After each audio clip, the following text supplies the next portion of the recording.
எல்லாருக்கும் வணக்கம். இந்த மேடை தான் எனக்கு முதல் மேடை, முதல் அனுபவம். 2019 மலையாள சினிமா மூலமாக லவ் ஆக்ஷன் ட்ராமா மூலமாக நான் அறிமுகமானேன். அதுக்கப்புறம் பீஸ் படத்தில் விஜய் சார் கூட ஒரு காம்பினேஷன் சீன் பண்ணியிருப்பேன். இந்த மாதிரி சின்ன சின்ன கேரக்டர்ஸ் தான் பண்ணியிருக்கேன். அதுக்கப்புறம் தான் இந்த ஃபயருங்கிற ஃபில்ம் வந்து எனக்கு ஜேஎஸ்கே சார் கூப்பிட்டுருந்தாரு, கதையை சொல்லியிருந்தார்.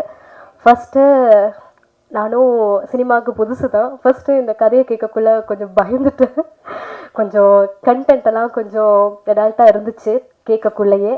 ஸோ ஃபுல்லாக அந்த கதையை கேட்ட பிறகு தான் எனக்கு ஓகே பண்ணலாம், ஓகே சார் அப்படின்னு சொல்லிட்டு உடனே அவர் கதை சொல்லி முடித்த உடனே நான் ஓகே சார் பண்ணுறேன் சார் அப்படின்னு சொல்லிட்டு வந்துட்டேன். நான் யோசிக்கிறது கூட டைம் எடுக்கல. ஏன்னா இந்த சமூகத்தில் பெண்களை ஏமாற்றும் ஆண்களுக்கும் சரி, ஆண்களால் ஏமாற்றப்படும் பெண்களுக்கும் சரி, இது ஒரு முக்கியமான படமாக இருக்கும். படம் மட்டும் இல்லை, இது ஒரு நல்ல பாடமாகவும் இருக்கும். ஸோ இந்த படத்தில் நான் ஒரு பாட்டில் நடிக்கிறதுல எனக்கு ரொம்ப சந்தோஷம். சார், நீங்கள் ப்ரொடியூசர், டைரக்டர், அதையும் தாண்டி நீங்கள் எனக்கு ஒரு நல்ல வெல்விஷர், அதையும் தாண்டி நீங்கள் எனக்கு நல்ல ஒரு அட்வைசர். ஸோ எனக்கு எவ்வளோ சந்தோஷமாக இருக்கேன்னா எனக்கு அது சொல்ல வார்த்தையே இல்லை. அதே மாதிரி Satish sir, cameraman, DOP, so ரொம்ப கம்ஃபர்டபுள் எனக்கு அவர் கூட. ஏன்னா ஏதாச்சும் ஒரு கரெக்ஷனாக இருந்தாலும் பப்ளிக்கில் சத்தமாக சொல்லவே மாட்டார். என்கிட்ட வந்து அம்மா இப்படி அம்மா இப்படி அப்படி இப்படின்னு சொல்லிடுவார். ஸோ அந்த அளவில் எனக்கு ரொம்ப கம்ஃபர்ட்டாக இருந்துச்சு சார் உங்கள் கூட ஒர்க் பண்ணதில். எனக்கு ரொம்ப சந்தோஷம். அதே மாதிரி இசையமைப்பாளர் டிகே சார், ஃபஸ்ட்டு இந்த சாங்கை நான் கேட்ட உடனே, இந்த கல்யாண சாங் அப்படின்னு கேட்ட உடனே எனக்கு ரொம்பவே பிடிச்சிருந்துச்சு. சில சாங் வந்து நம்ம கேட்க தான் பிடிக்கும், ஆனால் அந்த சாங் எனக்கு கேட்ட உடனே பிடிச்சிருந்துச்சு.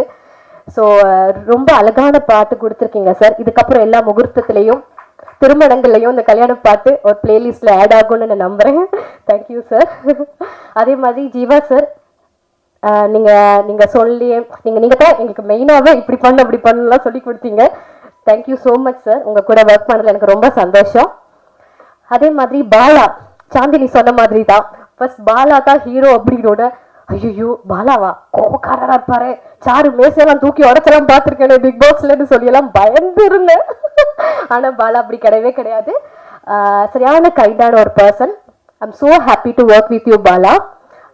அதே மாதிரி உங்களுக்கே தெரியும், இந்த இதில் நீங்கள் ட்ரெய்லர் டீசரில் பார்த்தீங்க, உங்களுக்கு அந்த சீன்ஸ் எல்லாம் இருந்திருக்கும் கொஞ்சம் கண்டென்ட்டாக. ஸோ அந்த மாதிரி சீன்ஸ் எல்லாம் பண்ணக்குள்ள ஃபஸ்ட்டு அந்த ஒரு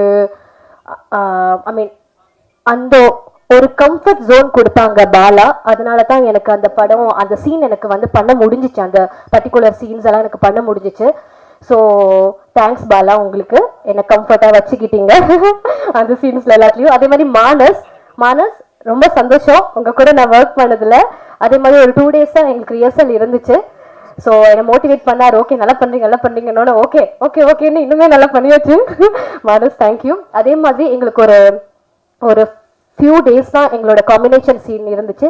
சாக்ஷி கூட, சாந்தினி, உமா, அப்புறம் ரக்ஷிதா, இவங்க கூட எல்லாமே. ஸோ எனக்கு ரொம்ப சந்தோஷம் உங்கள் கூடலாம் ஒர்க் பண்ணதில். அதே மாதிரி இங்கே வந்திருக்கும் மீடியா நண்பர்கள், நீங்கள் தான் வந்து உங்கள் எழுத்துக்கள் தான் எங்களோட தலையெழுத்தையும் மாறும். ஸோ இந்த மாதிரி படங்கள் எல்லாத்துக்குமே நீங்கள் சப்போர்ட் பண்ணணும் கண்டிப்பாக. அப்புறம் டெலிகிராமில் ஓடிடிலலாம் வந்து லிங்க் வரும், கிளியர் காப்பியெல்லாம் பார்க்கலாம்லாம் நீங்கள் வெயிட் பண்ணக்கூடாது. எல்லாரும் தியேட்டரில் போய் பார்க்கணும், எங்களுக்காக சப்போர்ட் பண்ணுங்க. Thank you so much.